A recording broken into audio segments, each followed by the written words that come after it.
out of my way to make the video a bit brighter. Everybody should be these days. But I went to Ravensbourne and I obviously learned what Photoshop is, and I did all these things, run around these different centres, Excel, Olympia, talked to lots of people with all that stuff. And you go, to what extent is that institute totally fortified as a outfit when dealing with something like a dissolved pub on Company's House, which is where these people, as far as I'm concerned, manipulated my image in front of CCTV. I walk out, cooperating all the way, and a splash just appears on the floor. Now that's really easy to do, isn't it? Like to use in this day and age with effects and whatever. I happen to know for a fact that that is probably not forensically analysed, that footage from a dissolved public house. If it's not operating as a public house on Company's House on the government list site, then what is it actually potentially operating as, you have to ask yourself. And therefore, is that institute then crooked or corrupt potentially? Because the two names associated with who are the one pushing charges and the one witness are actually heavily industrial related names. Will Farrell.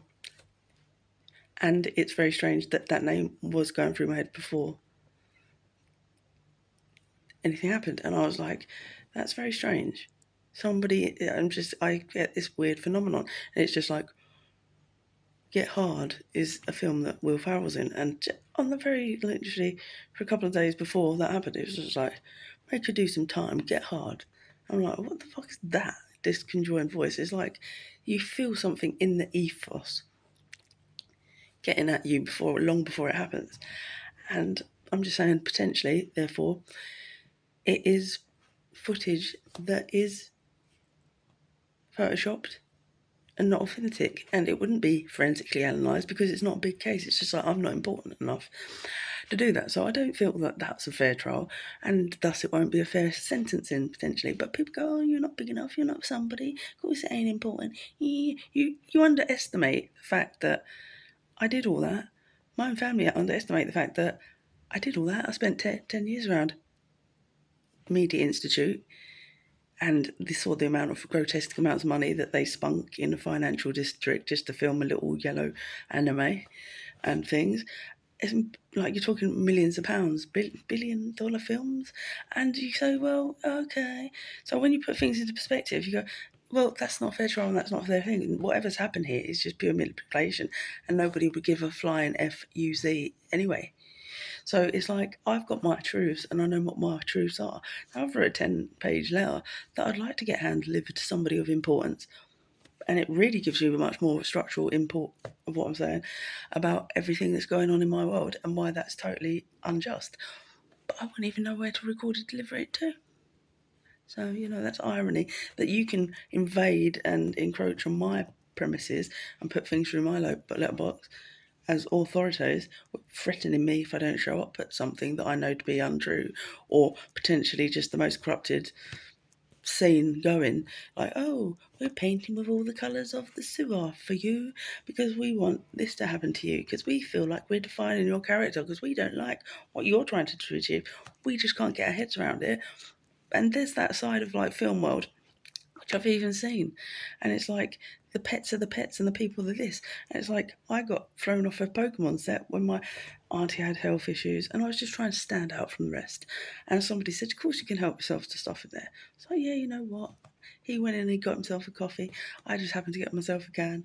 And then I opened it and said, where did you get that from? You're not allowed in that tent. And it's like, you know what?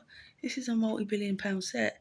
And I'm doing this because it's in my moral guideline to do this, for me to stand out from the extras, because I've done a decade now and I'm starting to feel like there's a momentum behind what I'm trying to achieve. And whether it seems right, oh, nothing but thieves and all these things that glorified in things. If I was nothing but thieves, I'm sure I could have thieved something bigger off a set than a can of Coke or whatever it was. but you open it and then it's ginger beer. I remember that because there was a ginger woman that just went, where'd you get that from? Made an example of me out front of everyone. I was like, charming. And then they're going, oh, but you lost your temper, didn't you? On the set. And I was like, no, I didn't even respond to you. So it's just like the ethos and the mentality around sets, it just feels like that spreads to trying to manipulate you, who you are. Like, oh, you can be like a female Liam Gallagher. We've got room for a character like that with your favourite haircut on set in Eurovision. So it's just like, I smell it. It doesn't matter if you don't smell it or know what this is. I know what this is, even if you don't. And it's like, oh, we've got to get a gagging order against this, probably, is what they're all thinking. Or they just feel like, oh, it's just conspiracy theories, you won't be taken seriously. The point is, unless that footage is data analysed and looked at and seen for its authenticity, then it's not a fair trial and it's not a fair sentencing. I'm just making that clear to you. Also, the fact that my mum was undiagnosed and everything else last year, and everything that was in the run up to that monumental amount of stress to cause a person to just not remember being in a place isn't a crime. But like I said, I didn't buy a drink there, so someone put it in my hand. So to me, it's just like, oh, okay, I let my guard down, and now you're potentially putting me under threat. And because the more I talk, the more under threat I feel. And it's like, oh no, I hope that what was going through my head, get hard, isn't coming to pass, because I don't deserve to see the inside of anybody putting me under lock and key when I already live in pretty much what is a OCD madhouse where my mum's obsessed with locking people in. You know, it's like it starts at home. I'm not saying it's abuse, but it's just like the law of attraction says that. And I don't deserve to even be worried about this right now. It's not justice, it's inhumane, and it's not lawful. It's all illicit stuff happening within a infrastructure potentially to be that corrupted, and nobody really gives a flying FA. So it's just like, that's just a presentation. That's just a presentation when the money is that high and you have no concept of just how manipulated it all is, and you think, for what?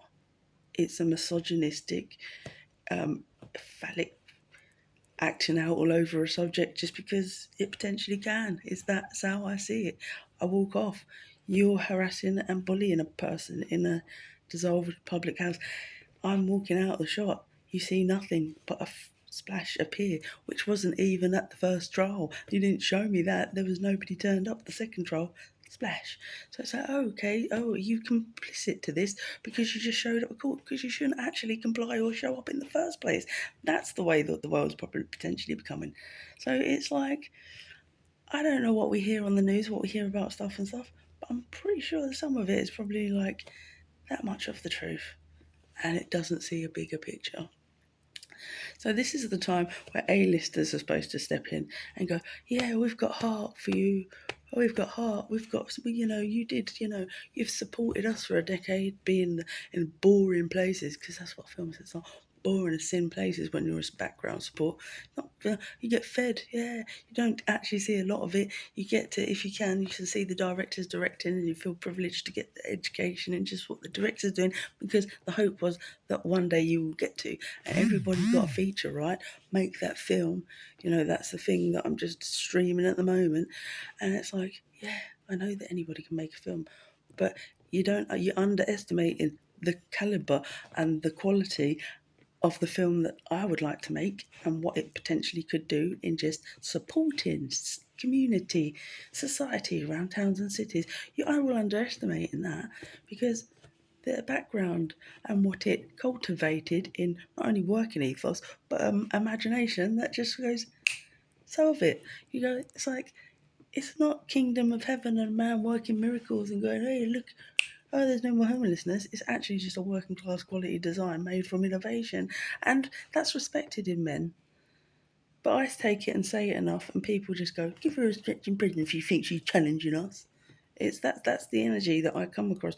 And like I say, it starts at home, because my mum's a fickle female type. Mum much under. She don't care about the finances of my dad, and he's got this sort of like world of his own because he can do what he wants.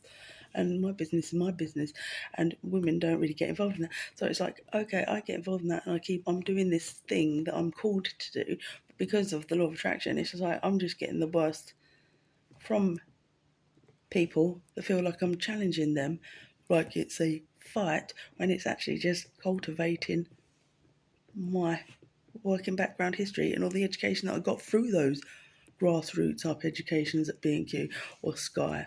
So, like, if I can't learn from those places, then it's all just one big, it goes to show you that your wages are just one big waste of time, though. Point proven. Don't work. Don't be subordinate. Don't do anything because it only gets you to a place like this, huh? Is that the lesson you want to learn? Or do you want to go, oh no, that girl overcome. That girl overcome. That girl has accomplished what she potentially could set out to do. It's like, what side of the sentence do you stand? And I don't even care if you thought, it's like, it's that we're just trying to cultivate this image of a bad person, badass person, or this. Is like, give it a rest. Like, public houses, my mum has always like been a proprietor of those, and so like, a cultivator of those, and a person nurtures those places, doesn't want them to seem closed down. But I think it's quite apt that the Star and Garter is closed, because that's why she's been my childhood pub where my mum and dad used to go and know people outside of the marketplace. The Star and Garter closed down, and I was like, you know what, good, because that one was really horrible to me for no good grounds. She was just horrible and horrible.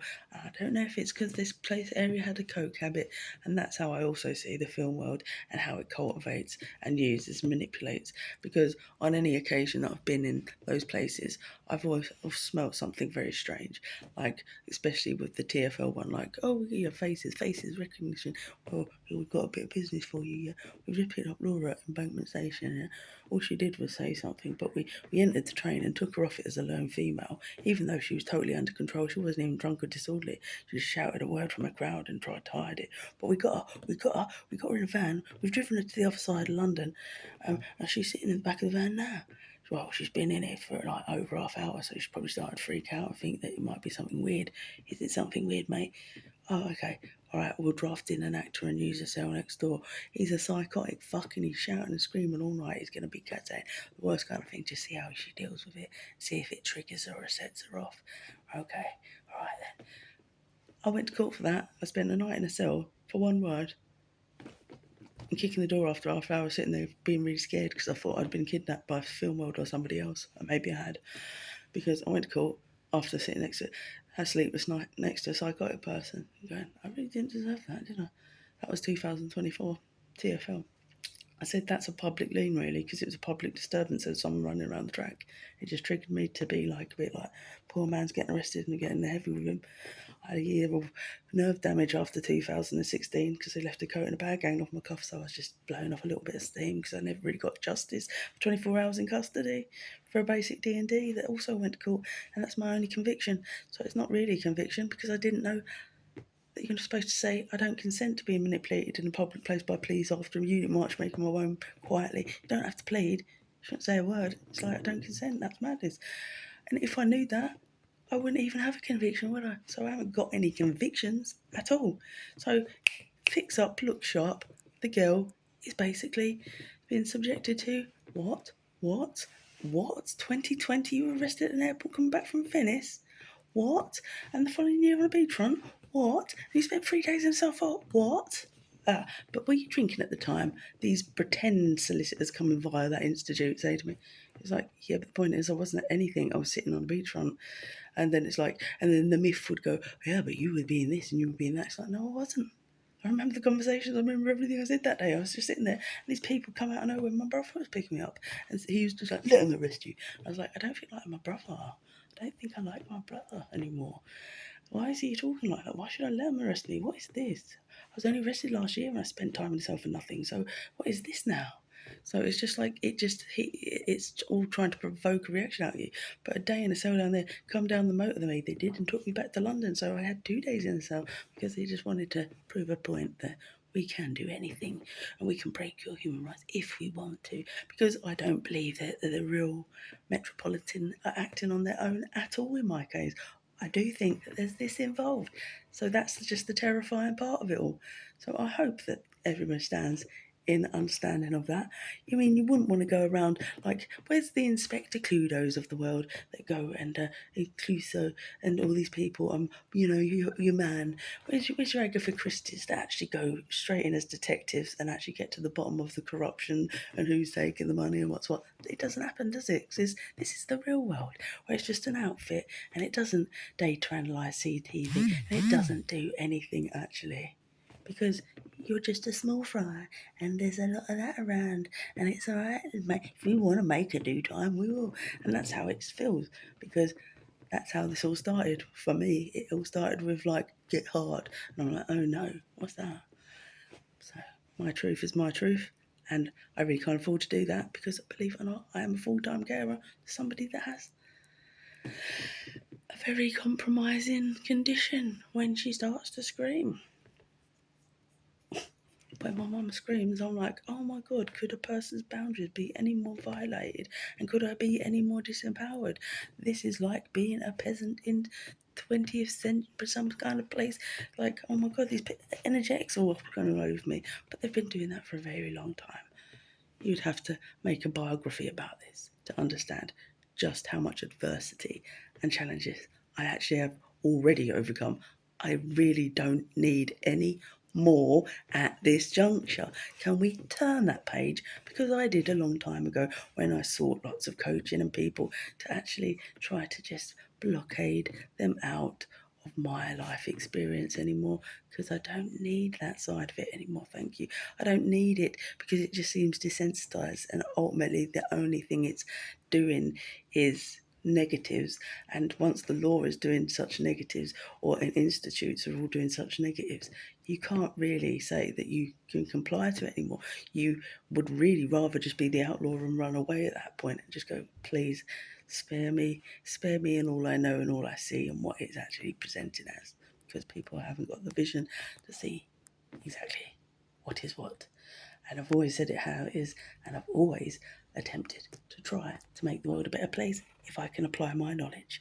Because what is going on in hospitals up and down the land, no doubt, is also grossly inadequate and grossly displaying of people that have a fascination with some sort of like neo-Nazi testing or some kind of experimentation. To my mind, if you cut costs over leg splints in hip operations and strange things like that, claiming a lack of money and poverty when we live in an abundant world and an abundant universe, because I've been touching nose with it and touching it at multiple junctures.